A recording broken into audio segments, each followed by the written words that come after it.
Bonjour à toutes et à tous. Si nous nous trouvons ici à Guebwiller devant ce magnifique château de la Neuenburg, construit au début du XVIIIe siècle pour les princes abbés du Murbach, c'est en raison de son lien avec la famille Turckheim. Après les révolutions françaises, il est successivement la propriété des familles Dollfuss et Barry, toutes deux alliées aux Turckheim. Puis, de 1827 à 1949, il appartient à la famille Schlumberger. En 1908, Édouard de Turckheim épouse Verena Schlumberger. C'est ici que le couple élève ses 5 enfants, dont Gérard de Turckheim, mon papa.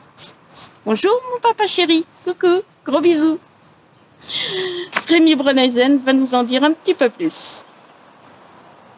L'histoire des Schlumberger est indissociable de Guebwiller et les liens avec les Turckheim particulièrement forts à la belle époque. Mais ici, à Guebwiller, tout commence avec ton quadrisaïeul, Nicolas Schlumberger. Vers 1810, avec son beau-père Burkhard, il installe à Guebwiller une industrie textile. Les usines emploieront jusqu'à 1600 ouvriers de son vivant. Son fils, Jean Schlumberger, c'est-à-dire ton trisaïeul, poursuit le développement de cette industrie et crée également les domaines viticoles Schlumberger. Pendant près de 30 ans, Jean Schlumberger sera président du Landesausschuss, le Parlement d'Alsace-Lorraine, mis en place par la Prusse. Mais ici, à la Neuenburg, c'est Henri Schlumberger, le frère de Jean, qui transforme les lieux. Outre d'importants travaux de rénovation, cet industriel, passionné de botanique, construit un chalet et des serres tempérées.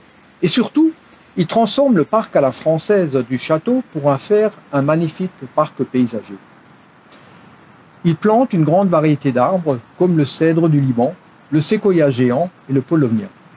Tous ces arbres qui enrichissent le parc, Henri Schlumberger les réunit lors de ses voyages et échange avec d'autres botanistes. Peu à peu, le parc se transforme grâce à sa collection d'arbres remarquables. Le fils de Jean, Léon Schlumberger, ton arrière-grand-père, enracine un peu plus les Schlumberger dans la ville. Lorsqu'il sera maire de Guebwiller à son tour, il accueillera en 1919 le président Poincaré. La fille de Léon, Verena Schlumberger, est aussi ta grand-mère. Elle passe une bonne partie de sa vie ici. Son mari, Édouard de Turckheim, reconstruit à 1 kilomètre d'ici, à la place des usines détruites par les bombardements français durant la Première Guerre mondiale, les grandes filatures de Guebwiller. Le déclenchement de la Deuxième Guerre mondiale bouleverse la famille Turckheim. Après la défaite de 1940, Édouard, le père de Gérard, officier dans l'armée française, se réfugie en Suisse car il est recherché par l'armée allemande pour haute trahison. Officier allemand lors de la Première Guerre mondiale, il renseignait le deuxième bureau français, notamment sur la préparation de Verdun. Éric, le frère aîné de Gérard, est tué par les mitrailleuses allemandes dans un acte de bravoure désespéré lors de la campagne de France en 1940. Son frère Emmanuel, officier d'artillerie, poursuivra la guerre et fera la campagne d'Alsace en 1944 et celle d'Allemagne en 1945. Quant à Gérard, il n'a que 17 ans en 1940. Il obtient une dérogation préfectorale pour passer le permis automobile. Il peut ainsi mettre le restant de la famille en sécurité en Auvergne.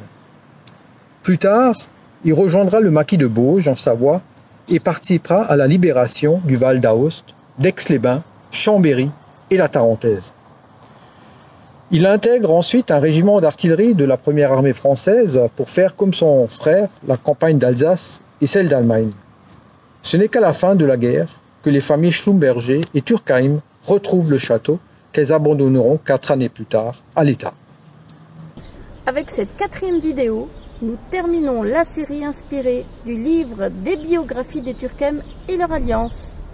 À très bientôt dans d'autres circonstances.